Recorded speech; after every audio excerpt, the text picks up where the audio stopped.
Hello students. ताप का प्रतिरोधकता एवं प्रतिरोध पर क्या प्रभाव पड़ेगा उसका अध्ययन किया जाएगा आज। किसी भी पदार्थ में मुक्त इलेक्ट्रॉन मॉडल के आधार पर उस पदार्थ का प्रतिरोधकता उस पदार्थ के प्राचलों के पदों में रो इक्वल्स एम अपॉन यानी स्क्वायर टाउ के द्वारा व्यक्त किया जाता है।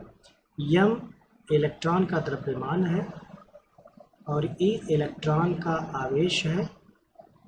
ये दोनों कांस्टेंट होते हैं। अतः पदार्थ का विशिष्ट प्रतिरोध या प्रतिरोधकता एन पर और रिलैक्सेशन टाइम पर यानी श्रांत काल पर निर्भर करेगा। सबसे पहले चालक पदार्थ को लिया जाए। चालक के केस में जब चालक के ताप को बढ़ाया जाएगा तो परमाणु के बाह्यतम कक्षा में स्थित संयोजी इलेक्ट्रॉन ऊष्मीय ऊर्जा को अर्जित करके बाह्यतम कक्षा से मुक्त हो करके बाहर आ जाएंगे। इस प्रकार चालक धातुओं में कुछ मुक्त इलेक्ट्रॉन बढ़ जाएंगे, किंतु संयोजी इलेक्ट्रॉन जो बाह्यतम कक्षा को छोड़ करके मुक्त हो रहे हैं उनकी संख्या चालक धातुओं में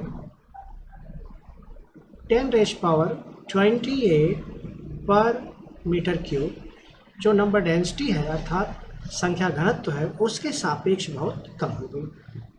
यूँ कह सकते हैं कि चालक में इलेक्ट्रॉन की जो नंबर डेंसिटी है वो बहुत अधिक है, 10⁻28 पर मीटर क्यूब के सापेक्ष जो इलेक्ट्रॉन आउटर मोस्ट ऑर्बिट को छोड़ करके मुक्त हो रहे हैं उनकी संख्या नगण्य होगी। इस प्रकार चालक के लिए यन का मान भी स्थिर हो गया अर्थात कांस्टेंट हो गया। अब केवल चालक धातु के लिए रिलैक्सेशन टाइम अर्थात श्रांत काल ही बचता है जिस पर उसकी रेजिस्टिविटी निर्भर करती है। मीन्स फॉर कंडक्टर अर्थात चालक के लिए उसकी प्रतिरोधकता श्रांत काल पर अर्थात टाउ पर निर्भर करती है। जब किसी चालक को गर्म किया जाएगा अथवा उसके ताप को बढ़ाया जाएगा तो सामान्यतया देखा जाता है कि कम ताप पर चालक के जो लैटिस आयंस होते हैं अथवा धनात्मक आयन होते हैं वह स्थिर होते हैं, किंतु जब ताप को बढ़ाया जाता है तो धनायन अर्थात लैटिस आयंस कंपन करना प्रारंभ कर देते हैं और ये अपनी साम्य स्थिति के इधर उधर या चारों तरफ कंपन करना प्रारंभ करते हैं, जिसके कारण जब ये कंपन करना प्रारंभ कर देते हैं तो कंपन करने के कारण इनका जो कंपन आयाम होता है वो भी बढ़ जाता है ताप के साथ। इस कंपन आयाम के बढ़े होने के कारण जो मुक्त इलेक्ट्रॉन इनके पास से होकर के गुजरता है उससे टक्करों की संख्या बढ़ जाती है अर्थात मुक्त इलेक्ट्रॉन का इस लैटिस वाइब्रेशन के कारण अर्थात लैटिस के कंपन के कारण टक्करों की संख्या बढ़ जाती है। टक्करों की संख्या बढ़ जाने के कारण जो क्रमागत टक्करों के बीच की दूरी है अर्थात इस धनायनों के कंपन आयाम के बढ़े होने के कारण इनके बीच की टक्करों के बीच की दूरी भी कम हो जाएगी अर्थात मीन फ्री पाथ भी कम हो जाता है और इलेक्ट्रॉन का BRMS बढ़ जाता है। परिणामतः tau equals lambda upon BRMS में लेमडा अर्थात मीन फ्री पाथ तो कम हो जा रहा है किंतु BRMS बढ़ रहा है। BRMS के बढ़ने के कारण टाउ में कमी होगी। लेमडा अर्थात मीन फ्री पाथ के घटने के कारण भी टाउ में कमी होगी। परिणामतः ताप के बढ़ाने के कारण चालक का टाउ अर्थात टाइम ऑफ रिलैक्सेशन श्रांत काल घट जा रहा है, क्योंकि प्रतिरोधकता श्रांत काल के व्युत्क्रमानुपाती है, इसलिए श्रांत काल के घटने के कारण प्रतिरोधकता बढ़ जाती है। इस प्रकार किसी चालक के ताप को बढ़ाने पर उसकी प्रतिरोधकता बढ़ जाती है। किसी चालक का प्रतिरोधकता ताप के बढ़ने पर एक निश्चित ताप के परास के लिए रैखिक होती है, अर्थात ताप के बढ़ाने पर उसकी प्रतिरोधकता बढ़ती जाएगी। किंतु यदि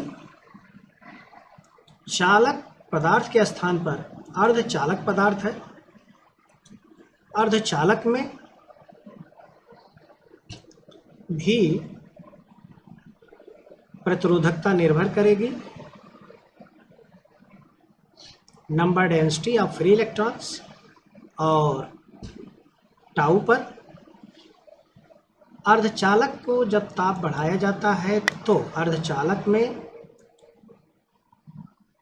ऐसे इलेक्ट्रॉन जो बैलेंस बैंड के होते हैं वह कंडक्शन बैंड में पहुंच जाते हैं और परिणामतः number density of charge carriers अर्थात n का मान बढ़ जाता है और ताप के बढ़ने पर टाउ का मान घटता है, किंतु टाउ के घटने का जो मान है इस n के बढ़ने के मान के सापेक्ष बहुत ही कम होता है, अर्थात आवेश वाहकों की संख्या n में जो वृद्धि होती है इसका मान बहुत अधिक होता है, जबकि टाइम ऑफ रिलैक्सेशन अर्थात श्रांत काल में जो कमी होती है उसका मान कम होता है। अतः रो